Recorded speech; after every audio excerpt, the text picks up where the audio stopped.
በእርግጠኝነት በትግራይ ፖለቲካ ውስጥ መሳተፍን እቀጥላለሁ ይላሉ አቶ ጌታቸው ረዳ ከቢቢሲ ጋር ባደረጉት ኢንተርቪው ማለት ነው። በትግራይ ጊዜያዊ አስተዳደርና በዶክተር ደብረጽዮን ገብረ ሚካኤል በሚመራው የህወሓት ክንፍ መካከል ያለው መጠዛጠዝ በነባሮቹ የፓርቲው አመራሮች የበላይነት የተቋጨ ይመስላል። ከሁለት ዓመት የትግራይ ክልል ጊዜያዊ አስተዳደር ፕሬዝዳንትነት ቆይታ በኋላ ማክሰኞ መጋቢት 30 2017 ዓ.ም አቶ ጌታቸው ረዳ ስልጣኑን ለምክትላቸው ሌተናንት ጀነራል ታደሰ ወረደ አስረክበዋል። ቀጣይ መዳረሻቸው በግልጽ ያልታወቀው የቀድሞ የክልሉ ጊዜያዊ አስተዳደር ፕሬዝዳንት አቶ ጌታቸው ትናንት ረቡዕ ዕለት ሚያዝያ 1 2017 ዓ.ም ከቢቢሲ ፎከስ ኦን አፍሪካ አቅራቢ ዋሂጋ ማውራ ጋር ቃለ መጠይቅ አድርገዋል። በዚህ ቃለ መጠይቅ ከ2015 ዓ.ም ጀምሮ ሲመሩት ስለነበረው ጊዜያዊ አስተዳደር ስላጋጠሙት ተግዳሮቶች ተናግረዋል። ስለ አዲሱ ፕሬዝዳንት ሌተናንት ጀነራል ታደሰ ያላቸውን ግምገማ አጋርተዋል ይላል ቢቢሲ። አዲሱ ፕሬዝዳንቱ ለየትኞቹ ጉዳዮች ቅድሚያ ሊሰጡ እንደሚገባና ሊያጋጥማቸው ስለሚችሉ ተግዳሮቶችም ገልጠዋል። አቶ ጌታቸው ላለፉት 20 ዓመታት በኢትዮጵያና ትግራይ ፖለቲካ ውስጥ የቆዩት አቶ ጌታቸው ስለ ወደፊት ተሳትፏቸውም ተናግረዋል። እነሆ ቃለ መጠይቁን ይላል ቢቢሲ የሁለት ዓመት የስልጣን ዘመኖን መለስ ብለው ሲያዩት ቁልፍ ተብለው የሚጠቀሱ ስኬቶ ምን ነበሩ ይላል አቶ ጌታቸው ረዳ። በድጋሜ ልንገባበት እንችል የነበረው ጦርነት ተመልሶ እንዳያገረሽ ማድረጋችን እንዲሁም ለለውጥ ያለን ተነሳሽነትና የሰላም ጉጉትን መጥቀስ እችላለሁ። ማለት የምችለው ይህን ነው። ቢቢሲ በስልጣን ዘመኖ የሚጸጸቱበት ነገር አለ? ምናልባትም ያመለጡ እድሎች ካሉ? አቶ ጌታቸው ረዳ አዎ፣ ጸጸት ማለት ቀደም ብለን ልናከናውን እንችል የነበራቸውና ማድረግ የነበሩብን ጉዳዮች ነበሩ። ለምሳሌ የተፈናቃዮች መመለስ እንደ አለመታደል ሆኖ በትግራይ ውስጥ ያለው ለማይጠቅም ስልጣን የሚደረግ የውስጥ ለውስጥ ሽኩቻ ይህንን እንዳንፈጽም አዳጋች አድርጎታል። የሚጸጽተኝ ዋነኛው ተጠያቂ እኔ ስለሆንኩ ብቻ አይደለም፣ ነገር ግን አሁን ያለንበት ሁኔታ ውስጥ እንድንገባ ያደረገው የመጓተት አካል ነበርኩ። ቢቢሲ ስልጣን እንዲለቁ ምክንያት የሆነው ዋነኛው ጉዳይ ምንድን ነው ብለው ያስባሉ? ውስጣዊ ፖለቲካ ነው ወይስ የተፎካካሪ ቡድኖች ናቸው? አቶ ጌታቸው ይኸውልህ፣ የፖለቲካ አመራሩ ሂደቱንና የኔን አመራር ለማበላሸት ሁሉንም አይነት ጥረት ሲያደርግ ነበር። ነገር ግን የፖለቲካ አመራሩ ብቻ አይደለም፣ ወታደራዊ አመራሩን በሆነ ደረጃ የዚህ አካል ነበር።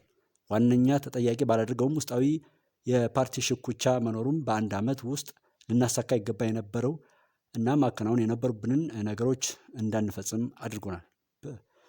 በሕግ አንጻር ሲታይ የጊዜያዊ አስተዳደሩ ስልጣን በተቋቋመ በሁለት ዓመት ውስጥ ያበቃል። ስልጣኑን ለማስቀጠል የሚሰጥ ውሳኔም በፌዴሬሽን ምክር ቤት በኩል ማለፍ አለበት። ስለዚህ በዚህ ሂደት ውስጥ የተፈጠረ ማንኛውም ጉዳይ የውስጣዊ ፓርቲ ሽኩቻና የፕሪቶሪያ ስምምነት ሙሉ በሙሉ አለመተግበር ውጤት ነው። በሁለተኛ ደረጃ የፌዴራል መንግስት የአመራር ለውጥ መደረግ እንዳለበት ከተሰማው ይህን ማድረጋቸው ምክንያታዊ ይመስለኛል። የእኔ መልቀቅ የብዙ ምክንያቶች ውጤት ነው። ከሁሉም ዋነኛው ግን የትግራይ ህዝብ ህይወት እንዲከብድ ያደረገው የፓርቲ ውስጣዊ ሽኩቻ ነው። ቢቢሲ ከስልጣን የለቀቁት በፈቃደኝነት ነው ወይስ ፓርቲውን መጥቶ ለቀጣዩ ምዕራፍ ሲባል እንዲወርዱ ጠይቆት ነው? አቶ ጌታቸው አይደለም። የምን ፓርቲ? በህወሓት ውስጥ ያለው አንጃ ይህንን ሂደት ሲያበላሽ ነበር። ሁሉንም አይነት የጀርባ ድርድር ሲያከናውኑም ነበር። ለፌዴራል መንግስት ያንንም ሲያቀርቡ ነበር። የጊዜያዊ አስተዳደሩን ፕሬዚዳንት የመሾም ስልጣን ያላቸው ለጠቅላይ ሚኒስትሩ እንደሆነም እያሉ ነበር። አሁን ግን ከጊዜያዊ አስተዳደሩ የስልጣን ዘመን መጠናቀቅ ጋር ተያይዞ ጠቅላይ ሚኒስትሩ ሌላ አማራጭ ማየታችን ተገቢ ይሆን እንደሆነ ጠይቀው ነበር። እኔ ስልጣኑን ተጠቅሜ ለምሳሌ እንደ የተፈናቃዮች መመለስ ባሉ ስራዎች ላይ ያከናወንኩት ጥቂት ሆኖ ሳለ ስልጣን ይዞ የመቀጠል ፍላጎት ያለኝ ሰው አይደለሁም። ስለዚህ ለእኔ ጉዳዩ ወይም የጊዜያዊ አስተዳደሩ የስልጣን ዘመን ሲጠናቀቅ አይቀሬ የነበረ ነው። እኔ በፕሬዝዳንትነት እንዲቀጥል ለማድረግ ልዩ የሆነ አሰራር መኖር ነበረበት ማለት ነው። ነገር ግን ለዚያ ስልጣን ሲታገሉ የነበሩ ማንኛውም አካላት አሁን ካለንበት ቅርቃር ለማስወጣት የሚችል ፈጣን መውጫ መንገድ ገና አላቀረቡም። ቢቢሲ ስለ አዲሱ ፕሬዚዳንት ይንገሩን፣ የእርሳቸው ሹመት ለትግራይ ክልል ምን ማለት ነው? አቶ ጌታቸው በዚህ ጉዳይ ላይ መናገር የምፈልገው ትንሽ ነው። የማውቀው ነገር የኔ ምክትል ፕሬዚዳንት እንደነበረና በአስተዳደሪያ ውስጥ ለሚገኙ ማንኛው ጉዳዮች ኃላፊነት እንደሚወስድ ሰው እኔ የተውኳቸው ነገሮችን ይዞ ይቀጥላል ብዬ እንደምጠብቅ ነው። በብዙዎች ውድቀቶች ላይ ከሌሎች ሰዎች በተለየ ከኔ እኩል ተጠያቂ ነበር። ስለዚህ እኔ ከተውኩበት ቀጥሎ እና መከናወን ባለባቸው ጉዳዮች ላይ ማስተካከያ እንዲያደርግ እጠብቃለሁ። እርግጥ ነው የፓርቲውን ችግር ለመፍታት አስማታዊ መፍትሄ ማምጣት ስላለበት ስራው ተቆጥሮ ተሰጥቶታል። ፓርቲው ወይም ፕሬዚዳንትነቱ እንደሾመው ያስባል። ፓርቲው ወይም ፕሬዚዳንቱን እንደሾመው ያስባል። ጠቅላይ ሚኒስትሩ ደግሞ ራሱ እንደሾመው ይናገራል። እንደ አለመታደል ያጋጥመዋል ብዬ የማስበው አንዱ ተግዳሮት አሁንም ስልጣኑን ጠቅልሎ ለመያዝ ከሚፈልገው የህወሓት አንጃ የሚመጣው ከቁጥጥር ውጭ የሆነ የስልጣን ጥማት ነው። ይህንን የመጋፈጥ አቅሙና ክህሎቱ ይኖረዋል ወይ የሚለው ጉዳይ የሚታይ ይሆናል። እኔ እንደሚገባኝ ግን ባለፉት 2 ዓመታት ሁሉንም ልምድ አግኝቷል። ስለዚህ ጊዜያዊ አስተዳደሩ ቃል ኪዳኑን መጠበቅ አለመቻሉ የእርሱም ዋነኛ ውድቀት ነው። ይህንን ማስተካከል አለበት። ቢቢሲ ጊዜያዊ አስተዳደሩ ራሱን እዚህ ሁኔታ ውስጥ አግኝቷል። እርሶም የተወሰነውን ኃላፊነት እንደሚወስዱ፣ ነገር ግን ሌተናል ጀነራል ታደሰ ብዙውን እንደሚሸከሙ ተናግሯል። ስለዚህ ለምን ስልጣኑን ለእርሳቸው መስጠት አስፈለገ? የችግሩ አካል ከነበሩ ለምን ይመራሉ? አቶ ጌታቸው ይህ የኔ ውሳኔ አይደለም። ፕሬዚዳንት እንዲሾም ብጠየቅ እየለቀቀ ያለ ፕሬዚዳንት ተተኪውን እንዲሾም ማድረግ ትክክል አይሆንም። ከጠቅላይ ሚኒስትሩ ጋር በነበረን ምክክር ያንን ስልጣን ሲጎመጁ ከነበሩ ከሁሉም ሰዎች የተሻለው እርሱ እንደሆነ ሊያሳምኑኝ ሞክረዋል። ስለዚህ የመጨረሻው ውሳኔ የጠቅላይ ሚኒስትሩ ነው። አሁንም መናገር የሚችለው ስራው ተቆጥሮ የተሰጠው ታደሰ ስራውን በሚገባ እንዲሰራ በህወሓት ከፍተኛ አመራሮች አስቀያሚ ፖለቲካ ውስጥ ውስብስቡን ጉዞ እንዲያደርግ እንዲሁም ክልሉ ያጋጠመውን የጸጥታ፣ ኢኮኖሚ፣ ፖለቲካዊ ችግሮች ክምር እንዲፈታ ተስፋ እንደማደርግ ነው። ከሁሉም በላይ በተፈናቃዮች መመለስና የትግራይ ህገ መንግስታዊ ግዛቶች መመለስ ላይ ትኩረት እንደሚያደርግም ተስፋ አደርጋለሁ። ቢቢሲ ከሌተናንት ጀነራል ታደሰ ጋር የማውራት እድሉን አግኝተው ነበር? ምን ምክር ሰጧቸው? አቶ ጌታቸው ምክር አልጠየኩም ነበር። በዚህ ጉዳይ ላይ የካበተ ልምድ ላለው ሰው ምክር የማቅረብ ፍላጎትም አልነበረኝም። ቢቢሲ ቅድሚያ ሊሰጣቸው የሚገቡ ጉዳዮች ምንድናቸው ብለው ያስባሉ? በ10 ሺዎች የሚቆጠሩ ሰዎች ተፈናቅለዋል። ትልቁ ውድቀት ተፈናቃዮችን መመለስ አለመቻሉ እንደሆነ ገልጠዋል። አዲሱ አመራር ምን አይነት አስቸኳይ እርምጃዎችን ይውሰድ? አቶ ጌታቸው የጊዜያዊ አስተዳደሩ ፕሬዚዳንት አሁን ላይ ቅድሚያ ሊሰጣቸው ይገባል ተብለው የተዘረዘሩ ጉዳዮችን የያዘ ስምምነት ላይ ፈርሟል። ለእኔ ግን በጣም አሳሳቢው ነገር የፕሪቶሪያ ስምምነት በሙሉ በሙሉ የመተግበር ጉዳይ ነው። ትጥቅ መፍታትና መልሶ ማቋቋም አንዱ ጉዳይ ነው። የተፈናቃዮች መመለስ ግን ምናልባትም ከሁሉም እጅግ አስፈላጊው ነገር ሊሆን ነው። ይህ ለመቆጣጠር እጅጉን ያዳገተን ጉዳይ ነው። በዚህ ደስተኛ ያልሆነውና ራሱን የትግራይ ህዝብ ብቸኛ አዳኝ አድርጎ የሚስለው የህወሓት አንጃ ይህንን የሚከናወንበትን እድል ይሰጠው እንደሆነም የምናየው ይሆናል። ቢቢሲ መለስ ብለው ሲያዩት በስልጣን ላይ በነበሩበት ጊዜም ምንም ስህተት ሰርተዋል? የፕሪቶሪያ ስምምነት ሙሉ በሙሉ እንዲፈጸም ምን የተሻለ መስራት ነበረበት? አቶ ጌታቸው የስምምነቱን አፈጻጸም በተደራጀ መልኩ መምራት ነበረብን። ሁሉም ባለድርሻ አካላት እንዲሳተፉ ማድረግ ነበረብን። ድርድር ምን እንደሆነ እንኳን ከማያውቁ 5 የህወሓት ስራ አስፈጻሚ ኮሚቴ አባላት ከመጣበቅ ይልቅ ሲቪል ማህበረሰቡን ማሳተፍ ነበረብን። ሰፊ ፍላጎቱ በህዝቡ በሰላም መመለስ እንጂ የተፈናቃዮችን ጉዳይ የአስቀያሚ ፖለቲካ መጫወቻው የማድረግ ፍላጎት የሌለውን የወጣቱ እንቅስቃሴ እንደ አጠቃላይ ማሳተፍ ነበረብን። ዋነኛ ስህተቴ ብዬ የምጠቅሰው ይህን ነው። ቢቢሲ የትግራይን ህዝብ በሚገባው መልኩ አላገለገልኩትም የሚል ስሜት ያለውት ይመስላል። ይህ ትክክለኛ አገላለጽ ነው? አቶ ጌታቸው የትግራይን ህዝብ በአግባቡ ያላገለገለ አመራር አካል ነበርኩ ብዬ መናገር እችላለሁ። እኔ ግን በዚህ አልኩራራም። አሜሪካውያን እንደሚሉት እውነት ከሆነ መኩራራት አይደለም። ብቸኛ ትኩረታችንን ስልጣን ላይ ማድረጋችን ስህተታችን እንደሆነ ለማሳየትም የምችለውን በሙሉ አድርጋለሁ።